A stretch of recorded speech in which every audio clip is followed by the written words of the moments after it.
আপুরা। আজকের ভিডিও ক্লাসে আমরা চ্যাপ্টার 7 এর 2 নম্বর যে সৃজনশীল প্রশ্নটা রয়েছে সেটা সমাধান নিয়ে বিস্তারিত আলোচনা করব। আমি তোমাদের সাথে রয়েছে আশিক শাহ। চলো তাহলে শুরু করা যাক। প্রথমে আমরা উদ্দীপকটা দেখে নিই। উদ্দীপকে আমরা দেখতে পাচ্ছি যে লেড নাইট্রেট এবং পটাশিয়াম আয়োডাইড পরস্পরের সাথে বিক্রিয়া করছে, কিন্তু বিক্রিয়া করে কি উৎপন্ন করছে সেটা কিন্তু আমাদের এখানে বলা নেই, অর্থাৎ সেটা আমাদেরকেই বের করা লাগবে।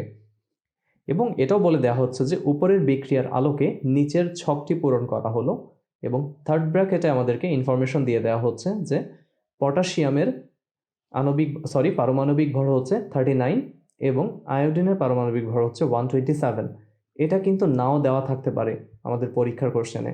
তাহলে তোমরা চেষ্টা করবে এই ধরনের বহুল পরিচিত যেই মৌলগুলো বা যেগুলোর দিয়ে সচরাচর ম্যাথ এসে থাকে বা আমরা ব্যবহার করে থাকি সেগুলোর পারমাণবিক ভরগুলো মুখস্থ করে ফেলার। এবার আমরা অনেক বড় একটা টেবিল দেখতে পাচ্ছি এবং এই টেবিলে কি কি তথ্য রয়েছে সেটা আমি এখন বলবো না, সেটা আমরা ক এবং খ শেষ করার পরে বলবো। তো আমি প্রথমে প্রশ্নগুলো দেখিয়ে নিই। কতে বলা হচ্ছে যে তাপোৎপাদী বিক্রিয়া কাকে বলে। খতে বলা হচ্ছে যোজনী এবং জারণ সংখ্যা 1 নয় কেন ব্যাখ্যা করো। গতে বলছে সারণীতে ব্যবহৃত মোট পটাশিয়াম আয়োডাইডের পরিমাণ কত গ্রাম তা নির্ণয় করে দেখাও। এবার আমি একটু টেবিলটাতে চলে যাই। এই টেবিলটাতে অনেক কিছু রয়েছে, তোমরা একটু খেয়াল করে দেখো যে প্রথমে এখানে আমাদের উপাদানের ক্ষেত্রে কি কি রয়েছে। একটা জিনিস খেয়াল করো, এখানে একটু বানানে ভুল এসেছে, এটা উৎপাদন না বরং উপাদান হবে। তাহলে উপাদানের দিক থেকে আমাদের প্রথমেই বলা হচ্ছে কার কথা। প্রথমে বলা হচ্ছে 0.2 মোলার লেড নাইট্রেটের আয়তন এবং সেটা মিলিলিটার বা ml এককে। প্রথম পাত্রে সেই লেড নাইট্রেট, সেই ঘনমাত্রার লেড নাইট্রেট রয়েছে 1 ml, দ্বিতীয় পাত্রে 2, তৃতীয় পাত্রে 3 এবং চতুর্থ পাত্রে 4 ml।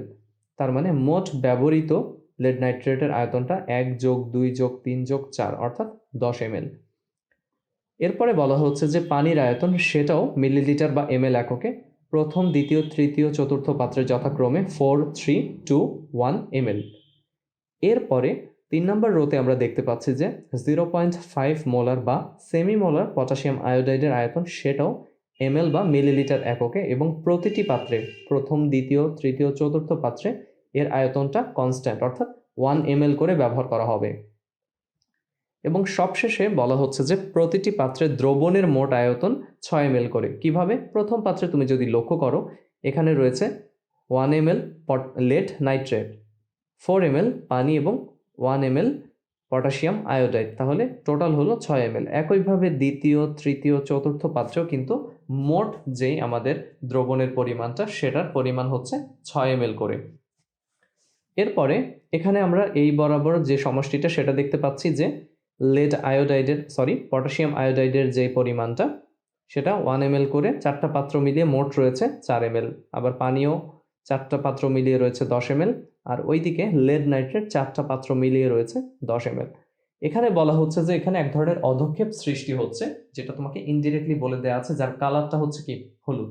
এবার তোমাকে বের করতে হবে সেই অধক্ষেপটা কি বা সেটা কিভাবে কাজ করে। তাহলে গয়ের প্রশ্ন ছিল এটা। ঘতে প্রশ্নটা হচ্ছে কোন পাত্রের দ্রবণটি অধিক হলুদ হবে বলে তুমি মনে করো, যুক্তিসহ ব্যাখ্যা করো। তাহলে এই যে 4টি পাত্র রয়েছে তার মধ্যে কোন পাত্রের দ্রবণটি বেশি হলুদ হবে সেটা আমাদেরকে গাণিতিকভাবে বিশ্লেষণ করে দেখতে হবে। তাহলে চলো প্রথমে আমরা ক নম্বর প্রশ্নের উত্তরে চলে যাই, যেখানে বলা হচ্ছে তাপোৎপাদী বিক্রিয়া কাকে বলে। তোমরা সবাই এটা জানো যে যে রাসায়নিক বিক্রিয়ার ফলে তাপশক্তি উৎপন্ন হয় বা যেই রাসায়নিক বিক্রিয়া তাপশক্তি উৎপন্ন হয় তাকেই তাপোৎপাদী বিক্রিয়া বলা হয়ে থাকে। একটা উদাহরণ যদি আমি এখানে খুব সংক্ষেপে দেখাই, আমরা জানি যে কার্বনকে যখন অক্সিজেনের সাথে বিক্রিয়া ঘটানো হয়, অর্থাৎ কঠিন কার্বন এবং যে আমাদের গ্যাসীয় অক্সিজেন, সেটা বিক্রিয়া করে এক অণু কার্বন ডাই অক্সাইড গ্যাস সৃষ্টি করে, যেখানে আমাদের ΔH এর মানটা হচ্ছে -393 কিলোজুল পার মোল।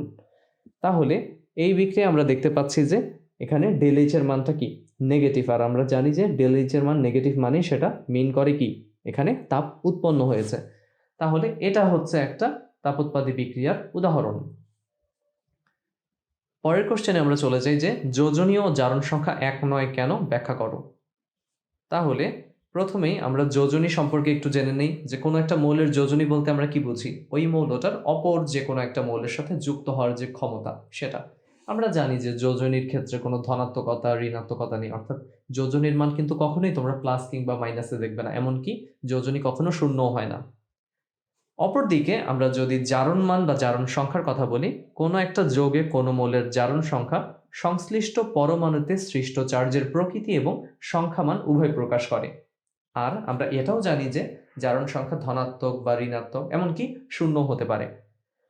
আবার তোমরা সবসময় লক্ষ্য করবে যে মৌলের যোজনী কিন্তু কখনোই ভগ্নাংশ হয় না বা শূন্য হয় না, সেটা সবসময় পূর্ণ সংখ্যা হয়। কিন্তু জারণ সংখ্যা ধনাত্মক ঋণাত্মক বা শূন্য হওয়ার পাশাপাশি কিন্তু ভগ্নাংশও হতে পারে।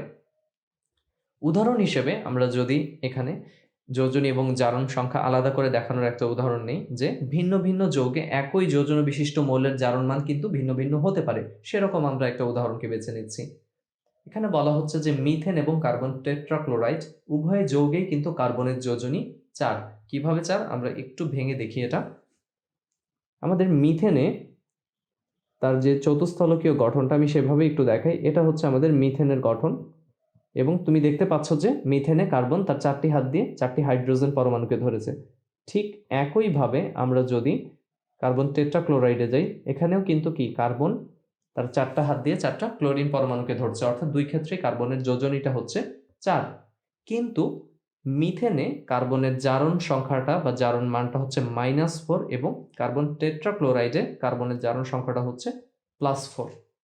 কারণটা খুবই সহজ, কারণ মিথেনে হচ্ছে প্রতিটি হাইড্রোজেনের জারণ সংখ্যা বা জারণ মানটা হচ্ছে +1। তাহলে 4টা হাইড্রোজেন রয়েছে, তার মানে +4 হবে, অর্থাৎ কার্বনকে -4 হতে হবে। আবার এদিকে কার্বন টেট্রাক্লোরাইডে প্রতিটা ক্লোরিনের জারণ মানটা হচ্ছে -1, তার মানে বুঝতেই পারছো যে 4টা ক্লোরিনের সাথে যেহেতু কার্বন যুক্ত রয়েছে, অর্থাৎ কার্বনের জারণ মানটা হবে +4।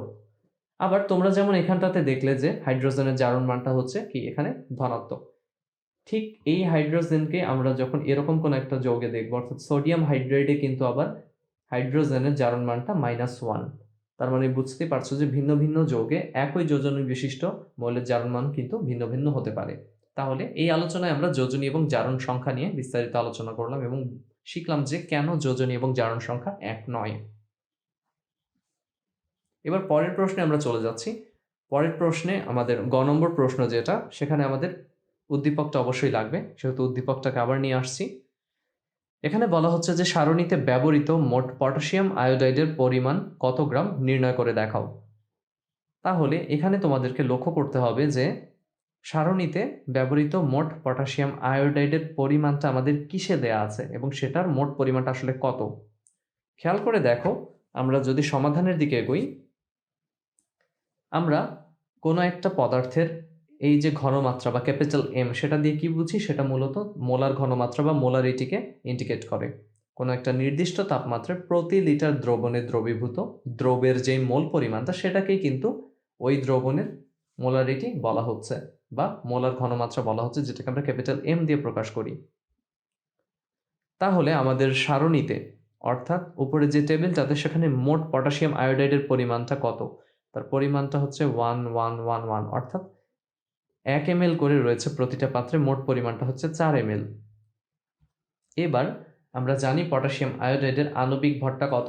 তার আণবিক ভর, এখানে পটাশিয়ামের পারমাণবিক ভর হচ্ছে 39 এবং আয়োডিনের কত 127, যেটা যোগ করলে দাঁড়ায় 166। তাহলে এবার আমি ম্যাথটা সহজেই করতে পারি যে 1 মোলার পটাশিয়াম আয়োডাইড দ্রবণের ক্ষেত্রে, আমি তোমাদের ম্যাথ শিখিয়ে এসেছি এর আগেই, যে 1 লিটার বা 1000 ml 1 মোলার কোনো একটা পদার্থে তার পরিমাণটা হয় তার ঠিক মোল পরিমাণের সমান। তার মানে 1000 ml বা 1 লিটার 1 মোলার পটাশিয়াম আয়োডাইড দ্রবণে পটাশিয়াম আয়োডাইড থাকবে তার 1 মোল বা 166 গ্রাম। কিন্তু তোমার তো 1000 ml এরও দরকার নেই, আবার 1 মোলারেরও দরকার নেই। তোমার কতটুকু দরকার রয়েছে? তোমার রয়েছে 4 ml এবং 0.5 মোলার পটাশিয়াম আয়োডাইডের ক্ষেত্রে তার ভর কতটুকু। তাহলে ঐকিক নিয়ম করে আমরা দেখতে পাচ্ছি যে 4 ml 0.5 মোলার পটাশিয়াম আয়োডাইড দ্রবণে পটাশিয়াম আয়োডাইড রয়েছে কতটুকু, 0.332 গ্রাম। এইটাকে, অর্থাৎ এই ম্যাথটাকে তুমি কিন্তু আলাদাভাবে করতে পারো, তোমরা ইতিমধ্যেই শিখে এসেছো, আমরা আগেই শিখে এসেছি এটা। সেটা হচ্ছে W = SVM/1 1000, অর্থাৎ এখানে এস মানে কি ঘনমাত্রাটা কোন এককে, মোলারিটি এককে, কত সেটা 0.5। ভি অর্থাৎ ওই পদার্থর কতটুকু আয়তন, এখানে আমরা পাচ্ছি সেটা হচ্ছে 4 ml। এবং শেষে সরি এটা একটু ভেঙে দেখাই, ভালো করে লিখি। এখানে এমটা কি, এমটা হচ্ছে আণবিক ভর। আণবিক ভর কত এখানে, পটাশিয়াম আয়োডাইডের আণবিক ভর হচ্ছে 166 হোল ডিভাইডেড বাই 1000। তাহলে এখান থেকেও তুমি ভ্যালুটা পাবে 0.332 গ্রাম। অর্থাৎ দুটি সঠিক, তুমি যে কোনোভাবেই করতে পারো, এরকম বিস্তারিতও করতে পারো, আবার এরকম সূত্র দিয়েও করতে পারো। তাহলে সারণীতে ব্যবহৃত মোট পটাশিয়াম আয়োডাইডের পরিমাণটা হচ্ছে 0.332 গ্রাম। এটাই হচ্ছে আমাদের অ্যান্সার। এবার আমরা ঘতে চলে যাচ্ছি। ঘ নম্বর প্রশ্নে বলা হচ্ছে যে কোন পাত্রের দ্রবণটি অধিক হলুদ হবে বলে তুমি মনে করো। এখানে খেয়াল করে দেখো যে আমরা প্রথম পাত্রে কি নিয়েছি, 1 ml 0.2 মোলার ঘনমাত্রার লেড নাইট্রেটকে নিয়েছি, 4 ml পানিকে নিয়েছি এবং 1 ml 0.5 মোলার ঘনমাত্রার পটাশিয়াম আয়োডাইডকে নিয়েছি। অর্থাৎ প্রতিটা পাত্রে কিন্তু আমার 6 ml করে দ্রবণ রয়েছে। কিন্তু প্রথম থেকে যত আমি চতুর্থ পাত্রের দিকে যাচ্ছি তত কিন্তু আমার লেড নাইট্রেটের পরিমাণটা বেড়ে যাচ্ছে 1 2 3 4 এইভাবে। পানির আয়তন একই সাথে কমে যাচ্ছে, কিন্তু আমার সব সময় পটাশিয়াম আয়োডাইডের পরিমাণটা বা আয়তনটা কিন্তু কনস্ট্যান্ট আছে। তাহলে আমাদের কিন্তু পটাশিয়াম আয়োডাইড অর্থাৎ 0.5 মোলার পটাশিয়াম আয়োডাইড 1 ml ব্যবহার করলে, বা 1 ml 0.5 মোলার পটাশিয়াম আয়োডাইড কত ml 0.2 মোলার লেড নাইট্রেটের সাথে বিক্রিয়া করে সেই পরিমাণটা বের করতে হবে। তাহলেই কিন্তু আমরা কোন দ্রবণটা অধিক হলুদ হবে বা কম হলুদ হবে সেটা বের করতে পারবো। কারণ সেটা বের করতে গেলে আমাদেরকে প্রথমে বিক্রিয়াটা সম্পন্ন করতে হবে যে লেড নাইট্রেট এবং পটাশিয়াম আয়োডাইড বিক্রিয়া করে লেড আয়োডাইডের হলুদ অধক্ষেপ উৎপন্ন করে। অর্থাৎ তুমি এখানে যে অধক্ষেপটা পাচ্ছ হলুদ রঙের সেটা কিন্তু লেড আয়োডাইডের জন্য। পাশাপাশি এখানে পটাশিয়াম এবং নাইট্রেট আয়ন পরস্পরের সাথে যুক্ত হয়ে পটাশিয়াম নাইট্রেট তৈরি করে। তাহলে এই জায়গাটাতে খেয়াল করলে তুমি দেখতে পাবে যে আমরা যদি ম্যাথের দিকে আগাই, এখানে আমরা একটা বিশেষ সূত্র ব্যবহার করব, সেটা হচ্ছে V1S1 divided by V2S2 is equals to N1 by N2। এটা কি আমরা জানি, N হচ্ছে মোল সংখ্যা, এখানে স্মল n দিয়ে মোল সংখ্যা বোঝানো হচ্ছে, V দিয়ে আয়তন এবং S দিয়ে হচ্ছে ঘনমাত্রা। আমরা V1 V2 দুটি যেহেতু আয়তন, দুটি একই এককে আমরা ব্যবহার করব, অর্থাৎ ml এককে। এস এর ক্ষেত্রে দুটি একই একক অর্থাৎ মোলারিটি এককে আমরা প্রকাশ করব। এন এর অর্থাৎ মোল সংখ্যার তো কোনো একক নেই, অর্থাৎ মোল দিয়ে আমরা তাকে প্রকাশ করব। এই সূত্রটা নিয়ে বিস্তারিত ব্যাখ্যা আমি তোমাদেরকে শিখিয়ে এসেছিলাম চ্যাপ্টার 6-এ 7-এও হয়তো বলেছি। তো সেখানে আমরা জেনে এসেছিলাম যে মোল সংখ্যা ইজ ইকুয়ালস টু বা মোল সংখ্যার সমান হচ্ছে আয়তন গুণ ঘনমাত্রা। তো সেই সূত্রটাকে দুইটা কেসে আমরা নিয়ে এই সূত্রটা বানিয়ে ফেলি। তার মানে এই মোল সংখ্যা ইজ ইকুয়ালস টু এই আয়তন গুণ ঘনমাত্রা, আবার এই মোল সংখ্যা ইজ ইকুয়ালস টু এই আয়তন গুণ ঘনমাত্রা। তার মানে 1 নম্বর সমীকরণকে 2 নম্বর সমীকরণ দিয়ে ভাগ করে আমরা এটা পাই। যাদের এখনো ধরতে সমস্যা হচ্ছে তারা এইভাবে জিনিসটাকে চিন্তা করতে পারো যে মোল সংখ্যা মানেই হচ্ছে কি আয়তন গুণ ঘনমাত্রা। আর যদি আমরা কোনো একটা পদার্থের ক্ষেত্রে এইভাবে দেখি যে তার মোল সংখ্যা ইজ ইকুয়ালস টু তার আয়তন গুণ তার ঘনমাত্রা, এটাকে 1 নম্বর সমীকরণ দিলাম। আবার আরেকটা পদার্থের ক্ষেত্রে তার মোল সংখ্যা ইজ ইকুয়ালস টু তার আয়তন গুণ তার ঘনমাত্রা, এটা। তাহলে 1 নম্বর সমীকরণকে আমরা যদি 2 নম্বর সমীকরণ দিয়ে ভাগ করি তাহলে কিন্তু এই সূত্রটা পেয়ে যাই। অর্থাৎ এই যে এটা V1S1 divided by V2S2 is equals to N1 by N2। এবার কোনটা কি সেই জিনিসটা জানা দরকার। এখানে আমরা 1 সংক্রান্ত যেটা অর্থাৎ N1 V1S1, সে 1 সংক্রান্ত জিনিসটা ধরবো কাকে, লেড নাইট্রেটকে। আর 2 সংক্রান্ত যারা তাকে মানে পটাশিয়াম আয়োডাইডকে ধরবো। সেই অনুযায়ী N1 মানে লেড নাইট্রেটের মোল পরিমাণটা কত, 1 মানে 1 মোল। N2 মানে পটাশিয়াম আয়োডাইডের যে মোল পরিমাণটা সেটা কত, 2। এরপরে চলে আসছে তার অন্যান্য পরিচয়গুলো, যেমন এখানে লেড নাইট্রেটের ঘনমাত্রা S1, এই যে এটা, সেই S1 এর ভ্যালুটা কত আমাদের প্রশ্নে রয়েছে, এটা হচ্ছে 0.2 মোলার। পটাশিয়াম আয়োডাইডের ঘনমাত্রা কত অর্থাৎ S2 এর ভ্যালুটা কত, 0.5 মোলার। আর কি রয়েছে আমাদের জানা, প্রতি পাত্রে গৃহীত পটাশিয়াম আয়োডাইডের পরিমাণ কত, 1 ml করে, তাহলে 1 ml। এবং সবশেষে অজানা যে রাশিটা আমাদেরকে বের করতে হবে যে এই ঘনমাত্রার পটাশিয়াম আয়োডাইড 1 ml পটাশিয়াম আয়োডাইডের সাথে 0.2 মোলার ঘনমাত্রার কতটুকু লেড নাইট্রেট বিক্রিয়ায় অংশ নেবে। তাহলে আমরা মানগুলো বসিয়ে দিয়ে পেলাম V1 এর ভ্যালুটা হচ্ছে, অর্থাৎ লেড নাইট্রেটের আয়তনটা বা পরিমাণটা হচ্ছে 1.25 ml। তার মানে 1 ml 0.5 molar potassium iodide 0.2 molar lead নাইট্রেটের 1.25 ml এর সাথে বিক্রিয়া করবে। তাহলে এবার আমরা পরের অংশটাতে চলে যাই। অর্থাৎ যে কথাটাই বলছিলাম একটু আগে, যে প্রতি পাত্রে ব্যবহৃত 0.5 মোলার পটাশিয়াম আয়োডাইড দ্রবণের 1 ml বিক্রিয়ার অপর যে বিক্রিয়কটা তার 0.2 মোলার লেড নাইট্রেট মূলত সেটা তার দ্রবণের 1.25 ml এর সাথে বিক্রিয়া করতে সক্ষম। সুতরাং প্রথম পাত্রের 6 ml দ্রবণের মধ্যে কিন্তু 4 ml পানি আর 1 ml রয়েছে কোনটা, 0.2 মোলার লেড নাইট্রেট। কিন্তু আমার দরকার কতটুকু, আমার ন্যূনতম দরকার 1.25 ml লেড নাইট্রেট। তাহলে কিন্তু এই পরিমাণ পটাশিয়াম আয়োডাইড তার সাথে সম্পূর্ণরূপে বিক্রিয়া করবে। কিন্তু যেহেতু প্রথম পাত্রে আমার লেড নাইট্রেটের পরিমাণটা কি কম রয়েছে, সেহেতু অর্থাৎ 1.25 থাকার কথা 1 ml রয়েছে, তো কম থাকায় সম্পূর্ণ পরিমাণে পটাশিয়াম আয়োডাইডটা বিক্রিয়ায় অংশগ্রহণ করতে পারে না। তার কারণে আমার উৎপাদ যেটা, অর্থাৎ সম্পূর্ণ বিক্রিয়া এখানে কি আমরা উৎপাদ দেখে এসেছি লেড আয়োডাইডকে, সেই উৎপাদ লেড আয়োডাইডের পরিমাণটা হ্রাস পাবে। অর্থাৎ সম্পূর্ণ পটাশিয়াম আয়োডাইড সম্পূর্ণরূপে লেড নাইট্রেটের সাথে বিক্রিয়া করতে গেলে এখানে দরকার 1.25, আর এখানে তো 1 রয়েছেই, কিন্তু 1.25 যেহেতু নেই, এটা 1 রয়েছে, তার মানে কি সম্পূর্ণ পটাশিয়াম আয়োডাইড এটার সাথে বিক্রিয়া করতে পারছে না, তাই তো। তো একের চেয়ে কিছু পরিমাণে কম পরিমাণে ml পটাশিয়াম আয়োডাইড প্রথম পাত্রটাতে বিক্রিয়া করছে, এই জন্য উৎপন্ন লেড আয়োডাইডটাও কি কম উৎপন্ন হবে, এবং সেই কারণেই পাত্রের দ্রবণটা কিন্তু কম হলুদ হবে।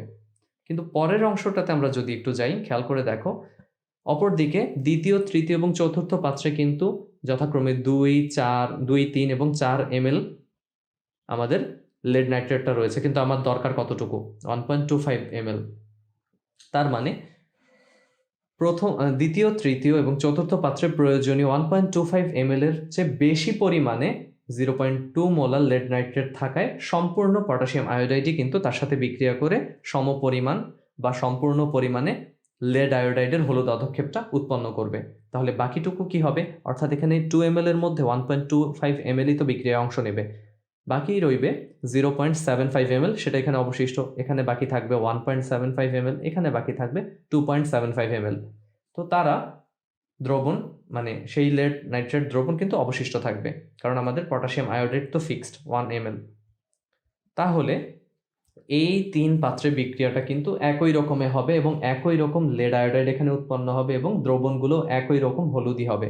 অর্থাৎ দ্বিতীয়, তৃতীয় এবং চতুর্থ পাত্রে উৎপন্ন লেড আয়োডাইডের পরিমাণ একই হওয়ায় এবং প্রথম পাত্রে উৎপন্ন লেড আয়োডাইডের পরিমাণ অপেক্ষা বেশি হওয়ায়, এটা ছিল কত 1, এগুলো কি তার চেয়ে বেশি, অ্যাটলিস্ট আমাদের 1.25 দরকার, এবং সেজন্যই দ্বিতীয়, তৃতীয় এবং চতুর্থ পাত্রের দ্রবণটা প্রথম পাত্রের দ্রবণটি অপেক্ষা অধিক হলুদ হবে। তাহলে এটাই হচ্ছে আমাদের চূড়ান্ত সিদ্ধান্ত যে আমাদের প্রথম পাত্র অপেক্ষা দ্বিতীয়, তৃতীয় এবং চতুর্থ পাত্রের দ্রবণটা অধিক হলুদ হবে, এবং এটাই হচ্ছে আমাদের এই ম্যাথটার যৌক্তিক ব্যাখ্যা। আশা করি তোমরা খুব সহজে বুঝতে পারলে এটা। এরকম ম্যাথ কিন্তু তোমাদের বোর্ড পরীক্ষাও এসে থাকে। তাহলে এই ছিল আমাদের দ্বিতীয় সৃজনশীল নিয়ে বিস্তারিত আলোচনা। 3 নম্বর সৃজনশীল নিয়ে আমরা পরবর্তী ভিডিও ক্লাসে আলোচনা করব। তাহলে পরবর্তী ভিডিও দেখার আমন্ত্রণ জানিয়ে আজকে এখানেই শেষ করছি। আল্লাহ হাফেজ।